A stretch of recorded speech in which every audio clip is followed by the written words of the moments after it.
आइए आज की कथा प्रारंभ करते हैं। पूर्व काल की बात है। देवताओं और असुरों में भयंकर संग्राम चल रहा था।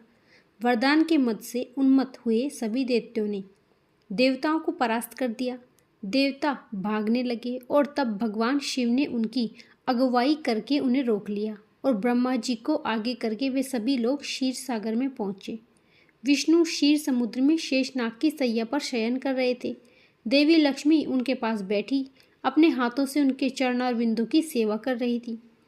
नारद मुनि इत्यादि श्रेष्ठ मुनिगण भगवान के गुण और गौरव का उच्च स्वर से गान कर रहे थे।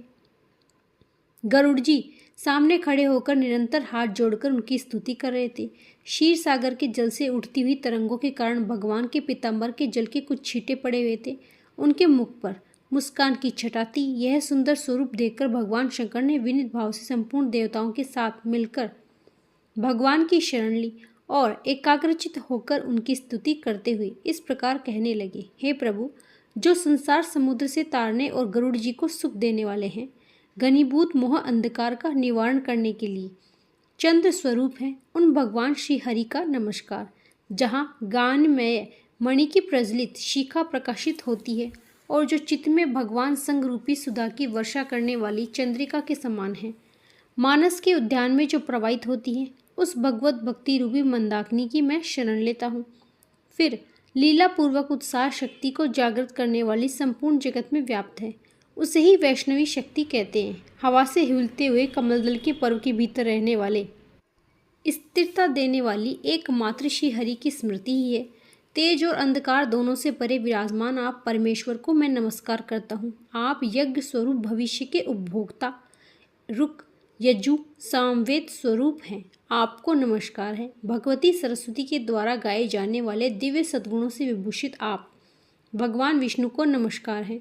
आप शांत स्वरूप, धर्म के निधि, क्षेत्रज्ञ और अमृत आत्मा है। आपको नमस्कार है। आप साधक के योग की प्रतिष्ठा और जीव के एकमात्र हेतु हैं। आपको नमस्कार। आप घोर स्वरूप माया की विधि और सहस्त्रों मस्तक वाले हैं। आप योग निद्रा स्वरूप होकर शयन करते हैं और अपने नाभि कमल से उत्पन्न संसार की सृष्टि रचते हैं। आपको नमस्कार है। आप जल स्वरूप और कार्यों द्वारा आपकी शक्ति का अनुमान होता है। आप महाबली, सबके जीवन और परमात्मा हैं। समस्त भूतों के रक्षक और प्राण आप ही हैं। आप ही विश्व और उसके श्रेष्ठ ब्रह्मा हैं। आप नरसिंह और शरीर धारण करके दर्प युक्त हो दैत्य का संहार करने वाले आप ही सबके पराक्रम हैं। आपका हृदय अनंत है। आप संपूर्ण संसार के भाव को ग्रहण करने वाले, आपको नमस्कार। आप संसार के कारण भूत अज्ञान रूपी घोर अंधकार का नाश करते हैं। आपका धाम अचिंत्य है। आप गढ़ रूप से स्थित और अत्यंत उद्वेग कारक रुद्र हैं।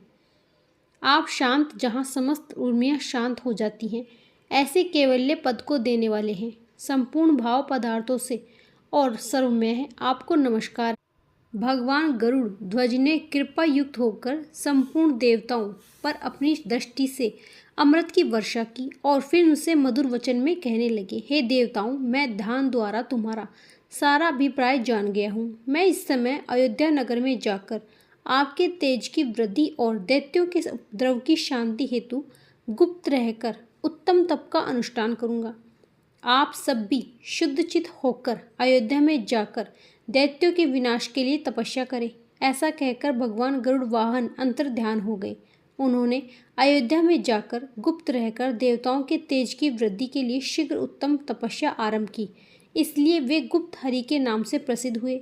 यहाँ पहले आए हुए भगवान विष्णु के हाथ से सुदर्शन चक्र छूटकर गिरा था, इसलिए चक्र हरि के नाम से भगवान की प्रसिद्धि हुई। उन दोनों के दर्शन मात्र से मनुष्य पापों से मुक्त हो जाता है। श्री हरि के प्रभाव से देवता प्रबल और तेजस्वी हो गए। उन्होंने युद्ध में दैत्यों को परास्त कर दिया, अपना स्थान पुनः प्राप्त किया। परम आनंद युक्त होकर वे अपने अपने धाम चले गए। उसके बाद बृहस्पति इत्यादि सभी देवताओं ने भगवान को प्रणाम किया और उनके दर्शन के लिए उत्कंठित होकर सभी अयोध्या में आए और वहां पुनः प्रणाम करके हाथ जोड़कर एकाग्र चित्त से श्री हरि का ध्यान करते हुए उन्हीं में तन्मय हो गए। तब भगवान विष्णु ने उनसे कहा, हे देवताओं, मैं इस समय तुम्हारी कौन सी इच्छा पूर्ण करूं? तभी सभी देवताओं ने, हे जगतपति, इस समय आपके द्वारा हमारा सारा कार्य सिद्ध हो चुका है, फिर भी हमारी रक्षा के लिए आपको सदैव यहीं पर रहना है। यह सुनकर भगवान ने कहा, हे देवताओं, यह कथा संसार में प्रसिद्ध प्राप्ति करेगी। समस्त प्राणियों में श्रेष्ठ पुरुष यहाँ उत्तम भक्ति से पूजा करेंगे और अनुष्ठान करेंगे तो वह परम गति को प्राप्त करेगा। जो जितेंद्रिय मानव अपनी शक्ति के अनुसार यहाँ दान करेगा वह अनुपम स्वर्ग लोक को पाकर फिर कभी शोक नहीं करेगा। या मेरी प्रसन्नता के लिए शुद्ध चित्त से गोदान करना चाहिए। जो मेरी भक्ति में तत्पर होकर आत्मशुद्धि के लिए इस स्थान पर स्नान करेंगे उनकी मुक्ति उनके हाथ में रहेगी। भगवान चक्रहरि के स्थान पर मेरी प्रीति के लिए उत्तम दान, जप, होम इत्यादि करने चाहिए। तुम भी यहाँ विधान से यात्रा करो। इस गुप्त हरि स्थान के निकट ही शुभ संगम है। इतना कहकर आज की कथा समाप्त हुई। अगली कथा अगली कड़ी में सुनेंगे। राधे राधे।